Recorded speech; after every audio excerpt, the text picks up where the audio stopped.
Right, I'm dicking around on a Saturday night. Went ahead and pulled out my number one, my favorite guitar, the one I can absolutely never live without, even though it's dusty and shitty. This guitar here has a BC Rich neck. This one is made in the Mexican factory. God, I can't remember the name, but there's two brothers, Eduardo or Estevez or something like that. I'm pretty sure it starts with a name, an E. Anyway, this neck was built by him in Mexico. It's an old stock neck that I got unfinished, and I had to finish it. Basically, paint the head or stain the headstock black, paint it, do all that stuff, do some fret work to it. And it's got a 1984 retro trim, original Floyd Rose anyway, with the old school bar mount. A really old, ancient Jcm900. As you can see, it's just beat to living shit. It's so old. It's got grooves all worn in it from the strings. This one has a tube screamer built into it with a couple of little mods to it. One for just a little bit more output and drive. And this is a Charvel Model 2 body from 1987. 1986 would have had the Kaler tremolo, so this is 87. This is the next year. And Model 2 Charvel was my fucking favorite. I love those things. Bolt-on neck. Kicked ass. Those guitars were great. Had one for a short time that was Metal Flake Blue. A good friend of mine had one that was Metal Flake Blue. And there was a shop here in Springfield, Missouri that sold 2 or 3 Metal Flake Blue ones that I freaking loved. I never could get until later. But anyway, that's it. And a DiMarzio clip lock strap. It's like the softest, most supple freaking strap in the world. Just great. It's a great beater guitar. It's really not perfect, but fuck, it shreds. Rocks. It's got a little Frankenstein freaking plate that my buddy Darren Keithley gave me. Dingo. He's a freaking awesome good friend. Since it's a Frankenstein guitar, he gave me a Frankenstein plate. Then the springs on the back are wrapped in heat shrink tubing. It's one little thing I do sometimes. It's a lot cheaper than getting coated springs from Floyd Rose. And the most expensive fucking non-locking tuners ever made. These are some Schaller M6 lefties put on this reverse neck, and then a little Goto wrench holder. And look at the flame on this. I hope you can see it. Let me move things around a bit. God, you can't see it here, but what the fuck? It's just looking yellow, but this guitar neck is flamed to fucking hell and back. It's so awesome. I mean, I'm not really a gear cork sniffer, but this neck is just so freaking awesome, so well made. It's a killer deal. I got it for $200. But anyway, what I'm doing is I got a new 900 Jcm900 4100 head the other day. My oldest one here runs on EL34s, and I've added a depth mod to it and juiced up the gain a little bit on the lead channel op amp. Then this one here is a completely bone stock later 5881 model, 5881 power tubes. I'm probably not going to convert it to EL34. I'm probably just going to sell it because I've already got one. And this one is fucking intensely mint. So amazingly clean. So I'm probably just going to sell it because I really just need the money. I'm working on my house and shit. So that one's up for sale. Probably be like $700 shipped. Shipping anywhere anymore is like $100. So like $600. So probably like $750 shipped. I should sell it for like $650 since it's so fucking clean and hard for shipping. But anyway, and then I made this. I've been working on prototyping a new amp design. Let's see, am I getting that right there? I can't really see what I'm doing here. Been drinking margaritas, pretending it's summertime. Anyway, this here. See that scoop shape to the knobs? Guess what that is? That is a Mesa Boogie. This is a gyrator-based EQ pedal. And then I got it buffered for going good in a loop. And it's got a gain control on the inside. and this is just a shitty one prototyped up on a tag board. And then, but it's a Mesa Boogie EQ based with gyrators instead of inductors. I've done them before with multiple feedback bandpass circuits, filters in there, and they worked really good. They're just so hi-fi. They don't ring like inductors or anything like that do. Like the Mesa Boogie EQs, they have this killer ring to them. They literally ring. They're oscillating. And, you know, gyrators do that as well, and very well. Then, you know, old acoustic amps, acoustic brand, 470s, 270s, those with those inductor-based EQs, you can really hear those ring a lot too. So anyway, a gyrator is a cool way to get that ringing of inductors without having to try to order inductors and find them in the values you want, because it's a pain in the fucking ass nowadays. You got to either order 100 or 200 of them at a time, or ship them directly in from freaking China. It's a pain in the ass. So anyway, gyrators save the day. I'm running this at 9 volt, and I'm running it into the loop. I have that Jcm900 on the top with 5881s, and I'm gonna run the 808 Tube Screamer style circuit that I've got in this guitar with it too. Just hear how good this fucker sounds and what a difference it makes with this amp. The reason I'm doing this with this pedal I slapped together is I'm actually working on a new amp design.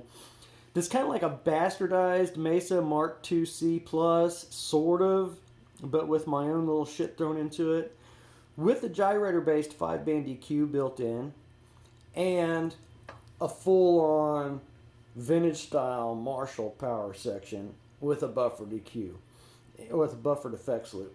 So I'm working on that one right now. It's on the drawing board. So that one's going to be EL34 or 6505s, pushing the full old Marshall voltage, nailing 180 watt peak fucking wattage at 10% distortion. We're just talking loud, chunky, mean as fuck. And so anyway, this is my prototype of the EQ that is going to go into that amp. Of course, that's going to be running with higher headroom in the amp, probably close to 24 plus or minus volts, 24 plus, 24 minus, dual rail in that amp. So it's going to be having a little more headroom than the 9 volt I'm running here. But anyway, I'm just going to start fucking around with it.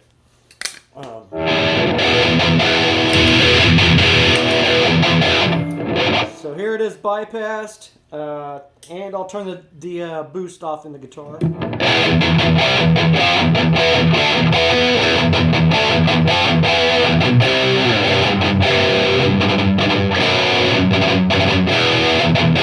Okay, boost on the guitar.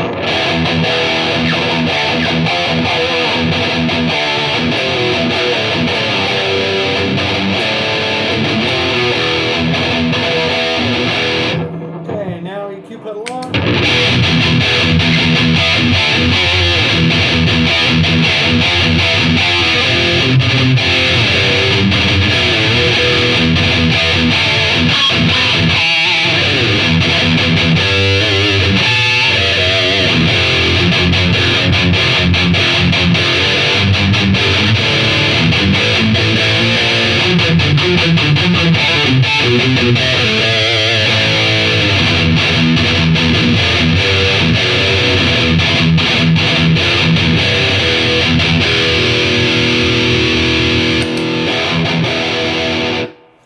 So yeah, I've got that boosted pretty good internally. Actually, not much. The effects loop on these 900s is fucking badass. So it's buffering up quite well, pulling it up to a nice low impedance. So what I'm going to do is I'm going to flip around the EQ on the Marshall just a bit.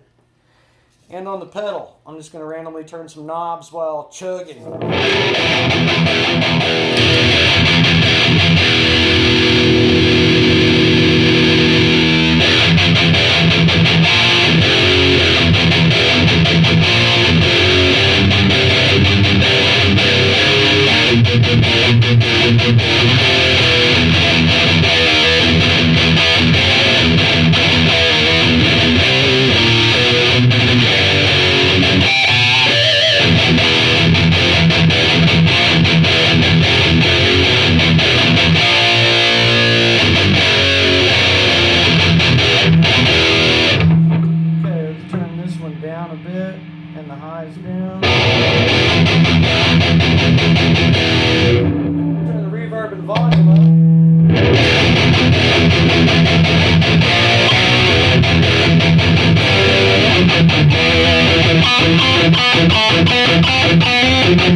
Alright, let's turn this back up just a hair and 400 hertz down. Make it even with the low knob. Turn the mids up just a touch too.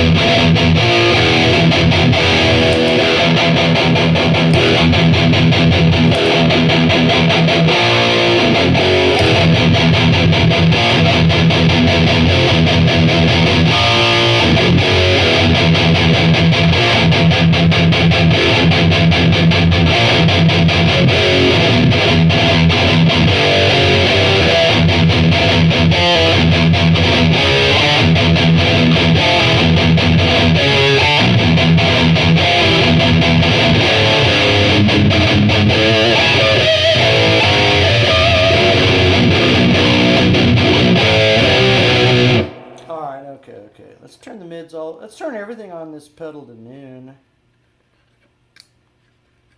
Actually, let's boost everything just a little above noon. No, let's turn it all to noon and see what happens.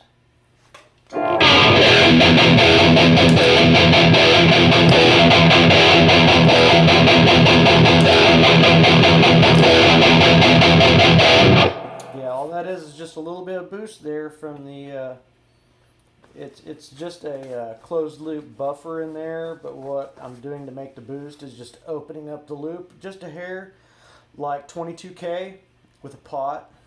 Actually, it's not even that much. It's probably like 10K, 8K above being closed loop. All right, now where everything is up about 3 or 4 dB from center.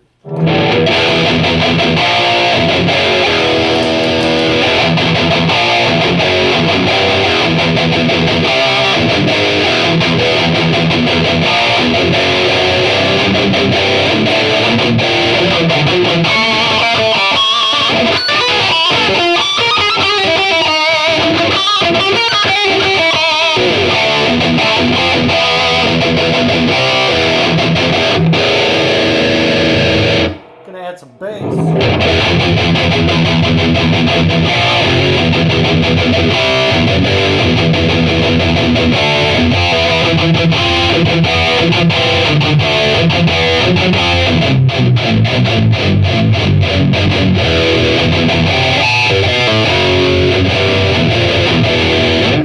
God, that sounds good to me in here anyway. Let's turn this knob up to like 3 o'clock.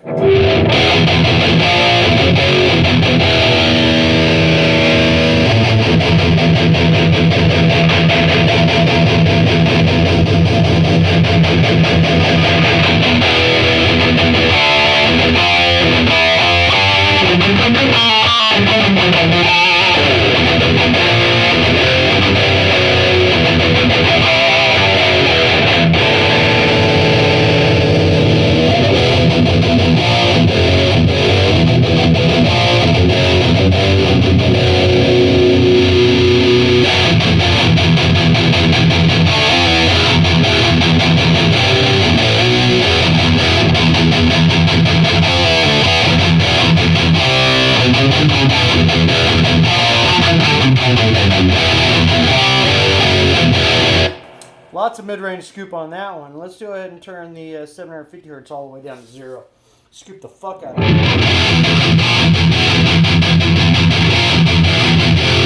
Had to turn the volume up to compensate.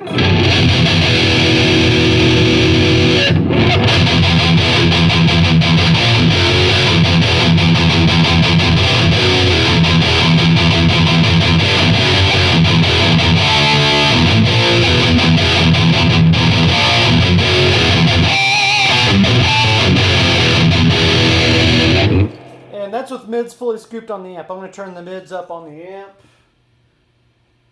to about 10 o'clock.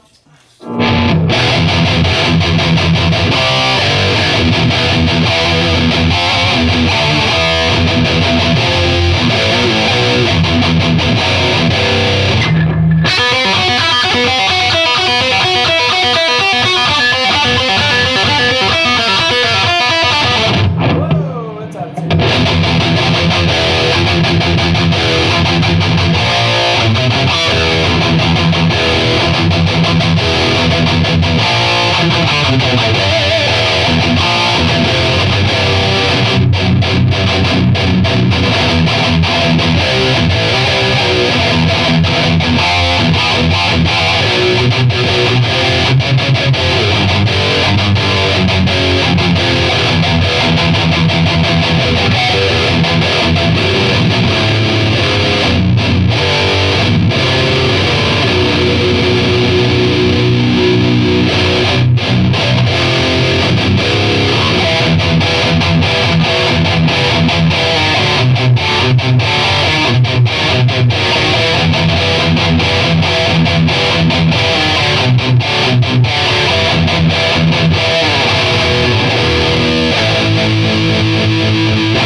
Yeah, anyway, that's enough of that.